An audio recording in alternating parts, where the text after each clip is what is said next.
Alrighty then, it is lasagna day, okay?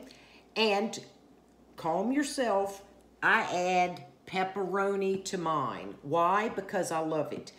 If your mama or your aunt comes over and freaks out and goes, we don't add no pepperoni in the lasagna, okay, make a mental note. You can put it in for yourself, and the next time you're having them over, just don't put the pepperoni in, nobody will lose their mind. So I've got my little spice mixture here. I've got 2 tablespoons of sugar. I've got a 1.5 teaspoons of oregano, basil. Good Lord, I've got everything, okay? Now I am using canned sauce today because this is ready to go off. These are not like your own home canned marinaras. They do start to darken in the jar. I never let them get there. Vern loves these and he buys them every time they're on sale. So that's where I am. Of course, gonna have ricotta in it, Parmesan cheese, mozzarella. And I've got onions, I've got a garlic, so I'm gonna saute my onion first. I usually let this simmer in the crock pot for 4 hours, but I'm gonna be in my kitchen all day. So I'm gonna let it simmer on my stove for 1 hour. It is not daunting, it does not have to be hard, but I'm telling you, it can feed a lot of people. And you're talking only a pound of ground beef and a pound of sausage. And if you're a home canner, you've got your own home canned ground beef and your own home canned sausage. So this ain't hard. And 1 raggedy egg and some of my beef broth from 2021. Save $1, make a meal that really lasts. And I will freeze part of this most likely in my out of air bags in my food saver machine, because it freezes very well. And I'll do like 4 large pieces, and then whenever we want to have lasagna, we can whip those right out of the chest freezer. It ain't hard, it's just lasagna, y'all. All right, there's noise here in the background. I am making afternoon coffee because listen, this is my house, I live here. Things happen, okay? I've also got a Lifetime movie on where it only matters that you watch the last 20 minutes, because it will always, always be the boyfriend comes to save the girl who's being stalked. He gets knocked over the head and unconscious, okay, the second he steps into the danger zone to try and save her, and then she ends up saving them both with perfect lipstick, makeup, and in her high heels. Yes, she does. So this is our 30 ounces of ricotta, 2 eggs, a big old clump of parsley, because I need to refrigerate this. And this is, I don't know, a cup of fresh Parmesan. And the cheeses that I use in lasagna are cheeses that are ready to go off, that I may have shredded more than I should have. So that's what I use. Could be cheddar, could be mozzarella. Who knows? It's just lasagna. So I'm gonna mix this up well, and the easiest way to do it is with a large fork. Then we're gonna refrigerate it, because this is gonna be good. And this lets it come together refrigerated and makes it easy to spread over your lasagna noodles, as people call them in the South. We need the noodles for lasagna instead of lasagna. Okay, so anywho, I'm gonna do this. I'm gonna have some coffee, keep browning off my sausage and ground beef. But first, I'll get this in the refrigerator. Oh yeah. Oh, and then calm down. I always give a few grinds of fresh nutmeg. I know, you don't got to if you don't want to. Listen, if you don't want this great depth of flavor, I am nothing but a mouse to stop you, okay? But I do that, and I like that. So I do things that I like. I am the boss of me, and that's how I'm rolling. Look at that. Oh, yeah. Alrighty then. It is nicely browned. It's a beautiful thing. And we need to do some stuffing things. So we're gonna get our spices in. And you can always adjust these. Get this simmering. We We still got to get our tomato paste in. Let's swallow us a little hole here and get some of our tomato paste to get a little toasty. This is so not hard.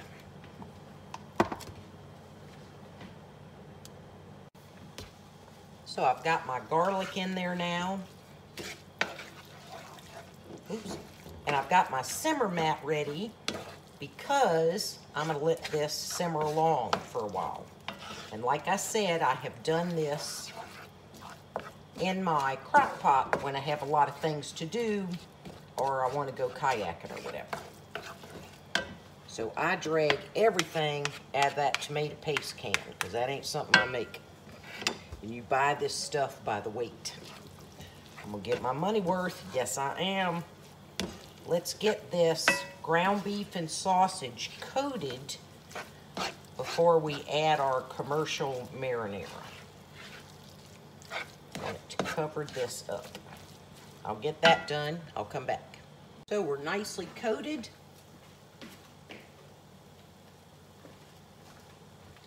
Let's get a little bit of our marinara in here. Right now it's just tomato paste. And I can use my beef broth to loosen this up.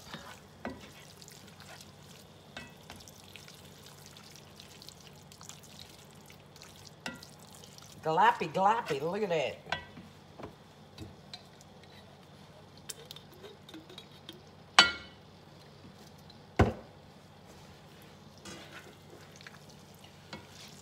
Oh, Lord. This is a beautiful thing.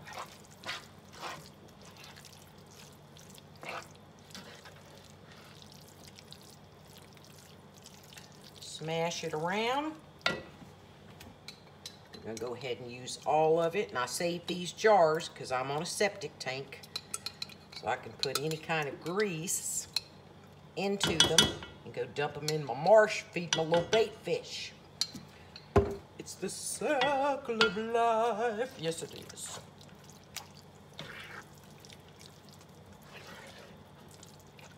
Wow, I hadn't thrown anything out of the pot. Okay.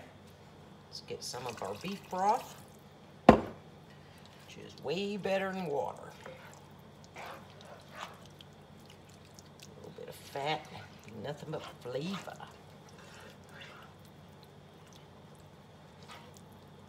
Because this is very dense right now, takes a little bit of doing to get your meat gravy incorporated.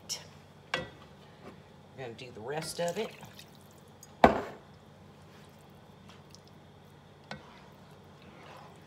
this is going to simmer at least an hour. And then we will taste for anything else we need to add. If I need to add anything else to it to keep it liquefied, I'll add some of my home canned tomato sauce. Oh yeah. So let me get it up. When I say the little simmer mat, it's these. And you cannot put your burner higher than low. You've seen a lot of people who have had it meld to the bottom of their pot, and that's because they put it higher than low, right? For low heat cooking only. There's your sign. All right, I'm gonna let this get to getting. All I have to say is, Lord, have mercy. This has simmered for 3 hours, and this is a beautiful thing. So now I gotta find where to put y'all so you can see me put this together. Y'all are kind of a pain in the patookus, a little bit. Okay, I have bacon grease the sides and bottom of this casserole. And yes, it's kind of dark because it's getting dark outside. And like I said, we're just in my house, okay? Nothing special. So, layer of sauce on the bottom. Oh my goodness gracious. Okay.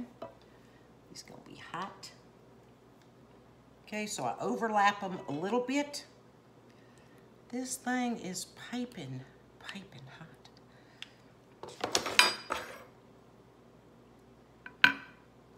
Slide on over there. Now I'm gonna get the other ones here, come back to you. They are hot, but that will help us spread our ricotta mixture. And you need to wash your hands because you're gonna be touching this with your hands. This is gonna be a beautiful thing. Lord, Lord.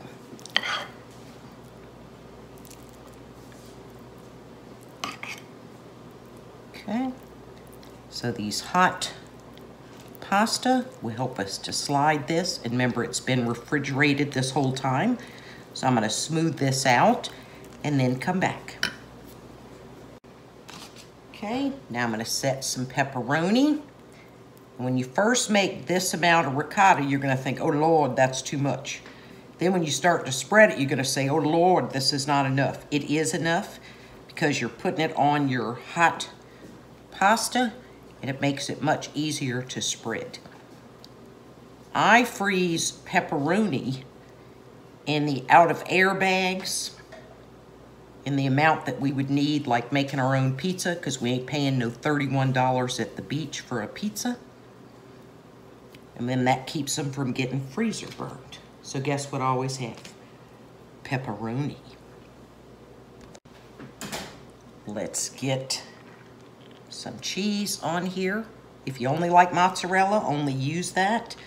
I'm trying to use up some cheese that is about to go bad because this was not shredded from a whole block. Got a little digestible wood pulp here. Okay, so now we've got our mozzarella. Now we're gonna go back to a little bit of sauce and some noodles, and I'll come back and show you what it looks like before we put it in the oven. Sorry, another layer of sauce. Now we do the lasagna, the pasta. Alrighty, we've got our layers up. My last layer is the sauce and the cheese. And not only did I put pepperoni in this, which I know some of you are gonna swear your ancestors are turning in their grave, I then put aluminum foil over it and I spray it with Pam. That's right, Pam. You can use olive oil. This always keeps the cheese from sticking to my aluminum. So that's how I roll. Listen, lasagna, do it your way, unless you're having your mama, your grandma, or some lasagna purist over, okay? I also put this on a cookie sheet at 350, so in the event anything boils over, it goes on the cookie sheet and not the bottom of my oven. Because there is no more sucktastic job than cleaning your oven, okay? So this is going in, it'll do about 20 minutes. Then I will take it out, take the aluminum off, and then I'll put it back in like another 20 minutes. Used all that ricotta mixture, but why do I always have the pasta left over? God, 67 years old, you think I could get it together. But anyway, it's going in. Alrighty, 25 minutes. Now it's time to take off the aluminum. Look at there, just a little spot that's stuck thanks to my Pam. Now I'm gonna put it back in there. What a beautiful thing. Yes, it is. And in the time that that's been in there, I cleaned up the mess. Even my pasta pot. Oh yeah. Okay, it has come out of the oven and it is glorious. But now the hard part is you need to let it sit here 15 or 20 minutes. Ooh. Before you cut into it. And getting your first piece is always the hardest and the ugliest piece. After that, but it still tastes delicious. It's just glorious. So I'm gonna set a timer for 20 minutes. Yes, I am. The dinger has dinged, so we're going in. Oh yeah. This will be a beautiful thing. Just give me a little corner piece. It's like anything, getting out the first piece is the hardest. Got me a little fat spoon. Gonna scoop it right out of here. Oh my Lord. Okay. I'll need this. This is mine. Mine. Take a look at it. The best part, trying it. Oh yeah. Oh, it's rather cheesy.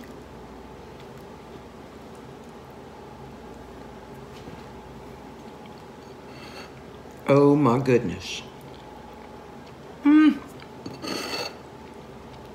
That is lovely.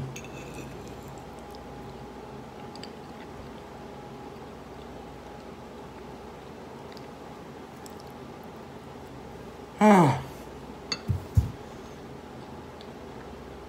Whoever came up with lasagna, God bless them. Oh yeah, that's delicious.